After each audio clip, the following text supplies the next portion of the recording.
I think Lil Durk said it the best, man. It ain't no point in getting no lawyer if your homie told. And this situation is so crazy, and the new evidence they just pulled up kind of sealed the deal for Ksoo. But the only thing about it is nothing is being consistent. It's too many ifs and ups and downs. And I think what's gonna really seal the deal is once his dad going there.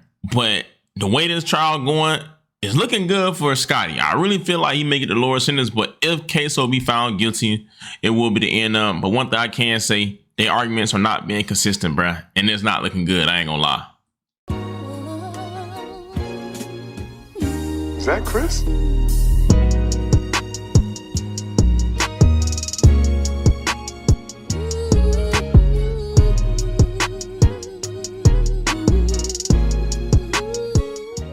Man, what is good, YouTube? Y'all already know who it is, bruh. It's Lucas J here, y'all, back with another video, man. And today, y'all, we got a crazy and wild video to talk about. Now, it seems like in today's classroom, y'all, we got ATK Ksoo on the roster. Yes, y'all, we got Young and Ace affiliate Ksoo on the roster. And it seems like it's been day 3 of his trial. And I should have been covering it because I've been watching it every day. And things are getting crazy after Mr. Dominique Butta, aka Butta, when they hit the stand on him. And it got the internet going crazy. Now, we're going to talk about it. I'm going to break this down as to the best as I can. I told y'all I've been watching this case. I've been following the wave, what happened. So it's kind of an interesting case. Now, before we get into this, y'all know my little routine. Just hit that like button, you know, and also comment, tap in if you tapped in down below, and smash that notification bell. So for one, you can be notified anytime I drop a video, and I can also just keep y'all updated on this whole situation in general, bro. Now, before we get into this crazy video, y'all know we got to get into today's paid promo, man. T-ShirtKings247.com is celebrating our 20th year anniversary by giving you over 60% off when you order 20 or more shirts. Go to T-ShirtKings247.com, upload your logo, photo, or text, pick your shirt sizes and color, and check out. And it's so fast, it's so easy, and your shirts bang right to you the same week that you order. Order online or give us a call or text 937-603-4494. Now, go get y'all a shirt made, get it shipped to y'all real quick. Literally, I was talking to him. I'm getting a shirt made myself. I'm going to wear it in my videos and show y'all. But go follow their socials, tell them I sent y'all, and DM me if you need anything promoted. Now, let's get back to this good content. Now, as I said, man, it is day 3 of the trial of Ksoo. Now, if y'all are unaware who Ksoo is and why he's in jail, because a lot of y'all may not be familiar, y'all remember the whole Who I Smoke situation and the whole Fulio them back and forth. He was one of Fulio's biggest ops, Young and Ace right-hand man, Ksoo, and it seems like it's the first day, or it's the third day, excuse me, of his trial. Now, if y'all don't know, he's been charged with 2 M's, but this one is like the more severe one, the one that is really like not looking good for him. I think the second one with the guy Bibby that he always sees smoking, it ain't really no evidence. They just picked him up just because of one witness and just word of mouth, honestly, and because of what he's saying in his music. Now, day 3 started today, and people are going crazy after Mr. Dominique Butta went on and hit the stand and told on him. Now, if y'all don't know who Mr. Dominique Butta is, he is also known as the guy that goes by the name of Butta, and he played a role, and he was the driver allegedly when he went on to do the hit on Mr. Charles McCormick, which was Fulio's friend, a rapper in Jacksonville, and he pretty much hit the stand and told it all. Did you stay where you were at, or did you relocate that Nissan Altima? I relocated. Where? In front of the temp agency. Where was that in relation to where Charles McCormick had parked his vehicle? It was like right behind his vehicle. And what was the purpose of doing that? Get it closer. And when you relocated the Nissan Altima, did the plan change or did it stay the same? It changed up. Did you change it? Yeah, I changed it. And what did you change the plan to be? Well, I told Hakeem that it'd be better if he did it himself. And why was that? It was easier. Why? Because it ain't have to run like all that in the shopping plaza. Was the Nissan parked close to Charles' vehicle? Yes, sir. And what side of Charles McCormick's vehicle was the Nissan's passenger side closest to? His driver's side. Did Hakeem go along with the plan? Yes, sir. Where was Leroy Whitaker seated in the Nissan when you relocated? The back seat. Where about Hakeem Robinson? Front seat. How did he get to the front seat? Jumped through the middle console.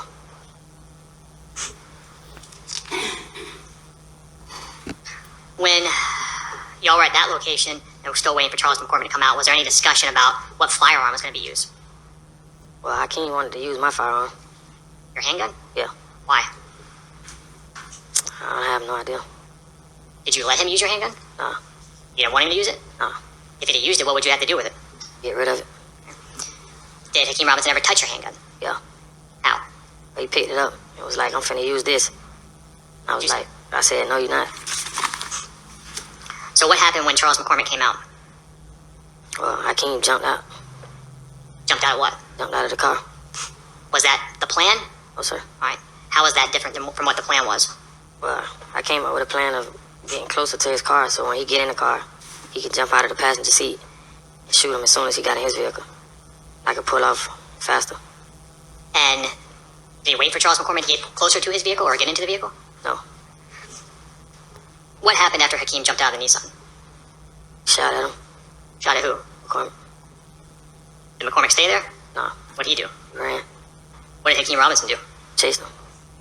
And then did what? Killed him. Did you see that? No. Where'd they go? On the side of the building. But did you see Hakeem chasing him with the rifle? Yeah. Did you hear shots? Yes, sir. And after those shots, what did you do? I went and picked him up.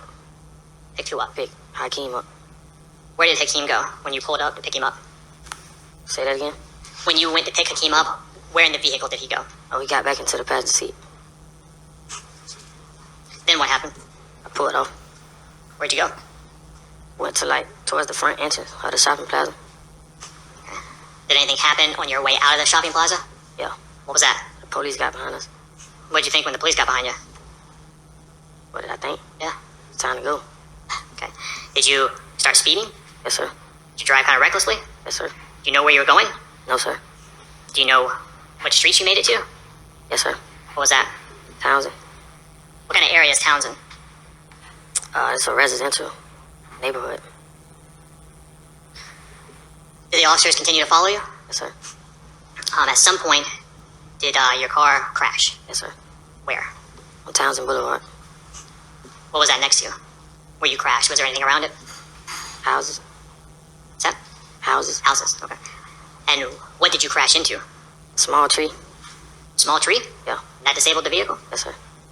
What happened after you crashed? We all jumped out the car. Do you recall who got out first? Yes, sir. Who? Hakeem. And then who?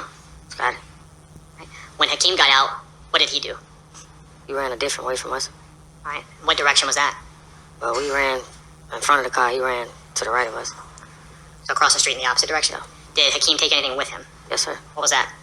Murder weapon. Where did you go? I ran behind Scotty. Did you take your Glock with you? No, sir. Did Scotty, Leroy Whitaker, take his rifle with him? No, sir. Where were they? Still in the car. Were you able to catch up to Leroy Whitaker? Yes, sir. And what did the two of you do? Jumped a lot of fences. In addition to the Glock and the rifle that you said Scotty Leroy Whitaker left behind and yourself, was there any other evidence in that vehicle that you were aware of? Yes, sir. And what was that? T-shirts. Show you. Now, that's not necessarily everything, but long story short, so for me to sum it up for y'all, he pretty much said that, you know, he himself, right, made a fake page, right, stalked Mr. McCormick. He himself was the one that figured out where he stayed because he went on something called Core, which is like a public website. He seen that he had got pulled over, so he found his location. He stalked this page. He told Ksoo them about, you know, pretty much he wasn't in town. He was in Las Vegas at the time or whatever. And he pretty much was just following his every steps. And this all triggered and this all happened because of a snippet that he allegedly made that he dissed, you know, Ksoo Big Brother Willie and his friend 23. Now, let me not say allegedly because he actually did this, because today in the court, they played the song and he wasn't wrong. Nigga ducking, you ain't even take it so. Shooting Glock in ARs too. 4-5 big got record. Hood hotter than a stove. Circle small like a Cheerio. Homeboy died on his birthday, 23. Ain't here no more. Caught that nigga at the light. Y'all caught when folk took. What kind of Glock is in your hand? It's a 23. 5 niggas got hit up, sepsis too. Was no 223. Who that in your blunt? She we been smoking on Whitley. Parker screaming out for help. Headshot instantly. It ain't no fair, no. Now, as y'all see, he made a song with a supposedly remix, which was very trash, might I add, no disrespect. And he's made a song saying that he's smoking on Willie and said something about 23 and Quan, which is all affiliates of Ksoo that passed away. Now this guy went on to just go on a rant saying how he went and got Ksoo, said that, you know, pretty much Ksoo jumped out, did what he did, said he followed him into his job. He said the dude McCormick got pulled over by the police beforehand, and he pretty much planned the whole thing. Now he went on to the stand and tried to throw Ksoo on the bus, but this is why it's not looking good. Now why this don't look good is because not only did this guy, right, the guy that took the stand or whatever, that's literally testifying against him, he testified in this murder, and also he pleaded guilty to this murder, right, and took a plea deal, but also he pleaded guilty to another murder where he was allegedly trying to get a guy from 6 block, and they end up hitting an innocent civilian in the midst of it. So regardless of him testifying, he still have to do 20 years minimum. That's the minimum. So he took a plea deal to testify, and he's still doing 20 years.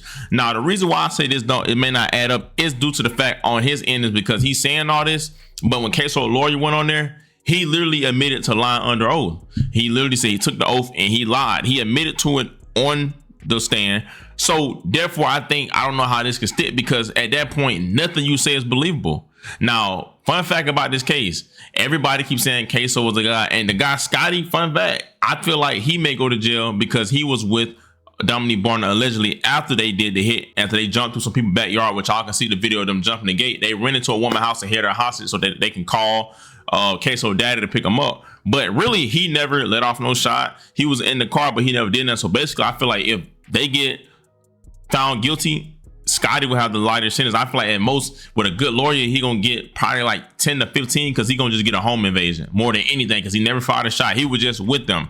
Now, not only did this guy admit to, you know, lying under oath, also when they were asking him questions, it was inconsistent. It was 1 minute he did this, and 1 minute, oh, I didn't know this, and 1 minute I didn't know that. So I feel like honestly, it may not stick. Now, the only thing that's kind of concerning to me about the whole Ksoo situation is, I'm not gonna lie, y'all. At first, the whole argument was that, you know, this was a Ksoo, but they could never get like a good description of the guy, of how tall he is. And anytime they said the height, that was like 5'8" or whatever the case may be. And Ksoo was obviously 6 feet, and then they were saying he was skinny, and Ksoo obviously bigger.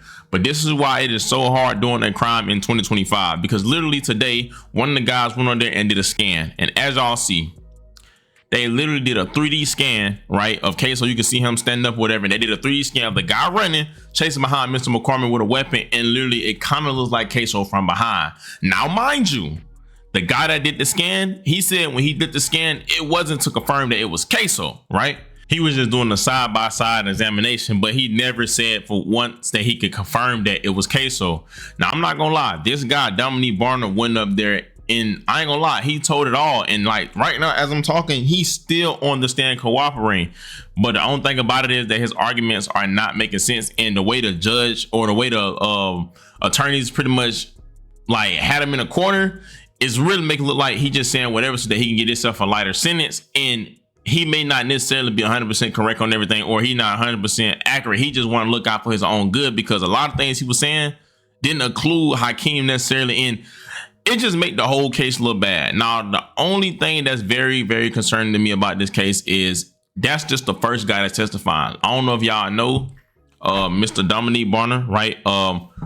Red Dot, which is, he goes by the name of, I forgot, y'all see it on the screen. He was one of the Ace and Ksoo's right hand people. He was ATK Red Dot. He's testifying against him, and of course, Abdul Robinson Sr., which is Ksoo dad, supposed to be testifying on him, and also a guy that goes by the name of Raekwon Howard.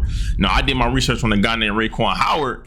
He goes by the name of Pooh, or 50K. Now, it's so crazy. This whole situation is wild because Mr. Pooh, right? When I do my research on Mr. Pooh is one of the ones from around that way, meaning 6 block. Like, and his name is tied around some stuff, right? I'm not gonna say it because he in jail right now, even though he testifying.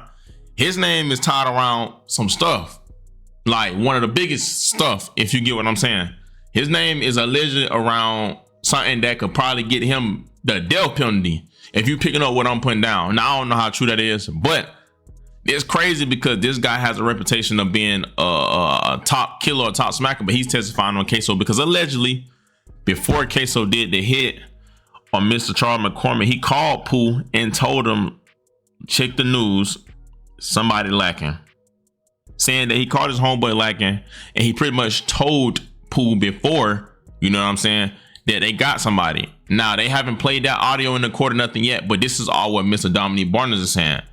Now, the only thing about this is he said Ksoo told him that before it happened, and the attorney was like, so you didn't think to tell him don't do that before y'all kill somebody? And he said no. And they asked him how you know for sure it was Pooh. Did he see him? And he said no. He said Ksoo told him that it was Raekwon Howard. So it just is hard to really just necessarily just say Ksoo did it, because they don't necessarily, like, they don't have no murder weapon.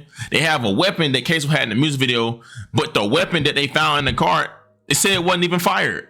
Only weapon that they can find that has somebody DNA on it, or that has like that was like 100% theirs, was Mr. Dominique Barner, which was the Glock 23, which he said out his own mouth was his. Now Scotty, right, Mr. Leroy Whitaker, the Ksoo co-defendant, he allegedly had an AR in the background. I mean, in the back seat, but they said it was never fired. So that's why this whole situation is concerning, because they don't have the actual weapon that was used in the murder case, and they don't have no actual full evidence. The only thing they got is a dash cam, and the dash cam, you can't really tell who it is. You can't tell if the person dark skin or light skin, and you can't tell by their face. So it's really just based off of what the juror gonna think. Is they gonna believe the witnesses? But I ain't gonna lie, everything the witnesses say, the lawyer pretty much combat them and make them look stupid. Prime example, it was a police officer, right, that went on the chase to try to chase them before they crashed out. They made him look like he was remedial. Like everything he said was not making sense. They asked him, did he run track? He couldn't even think about if he ran track or not. It was a simple yes or no. They asked him, did he run or did he sprint? He said, I don't really know. I just got in the car. Like, so it's really going to be tough to necessarily convict Ksoo. And Scotty, like I say, if they get found guilty, he's going to get a home invasion at most. You know what I'm saying? And I honestly think, you know, if they go to the Bibby case, the Fulio, the one that Ksoo are bragging about, they really, if Ksoo win this case, they might as well throw the other case away, because they don't have no evidence on Ksoo. The only reason how they charged him for that was so they can keep him from getting out of jail, because he made bond the first time. So they kept him in there again. Only thing they had was a witness that said that he did it. They don't have no evidence, no DNA or nothing. Just based off of hearsay, hearsay, and they just going off of the music. So this is tough. Now, one thing that was very sad, you know, Mr. Charles McCormick, rest in peace. Even though we know that he made a diss song and he wasn't as innocent as people made it, a witness, excuse me, that was out there pretty much described what she seen, and I'm not gonna lie, that is by far the most disgusting thing I ever heard in my life. Charles was? I did. About how close would you say you got to him? All the way to him. And what did you see?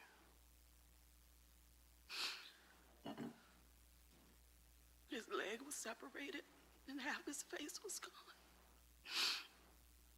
His teeth were on the sidewalk.